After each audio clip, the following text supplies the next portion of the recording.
गुजरात रे बात्या विपर्जय कला लैंडफॉल मध्यरात्रि पर्यंत लैंडफॉल प्रक्रिया जारी रहिबो।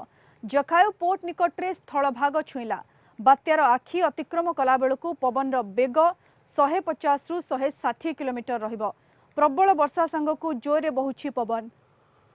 कूल लंघी माड़ी आसिला समुद्र। बात्या उड़ाइला बुड़ाइला भांगिला। 2 रु 3 मीटर उच्चरे उठिला समुद्र जुआर। बड़ बड़ जुआर रे रास्ता उपरे चलिला समुद्र पानी। उपकूल रे सु सु गर्जन लोकंकु थराउछि। गुजरात मांडवी और पाकिस्तान कराची मझिरे करिछि लैंडफॉल। बात्यार बड़ प्रभाव कच्छ, द्वारका, पोरबंदर, जामनगर, राजकोट, जूनागढ़ और मोरबी रे देखा मिली। एनडीआरएफ 18 टीम और एसडीआरएफ 12 टीम विभिन्न स्थान में मुतयन होती। कोस्टगार्ड सह स्थलसेना और वायुसेना सजग रही। प्रभावित आशंका थिबा जिल्ला रे नौसेनार 15 जहाज और 4टी हेलिकॉप्टर प्रस्तुत रही। लक्षे लोकंकु सुरक्षित स्थान को स्थानांतर करा जायतिला। 76 ट्रेन को बातिल करा जायतिला।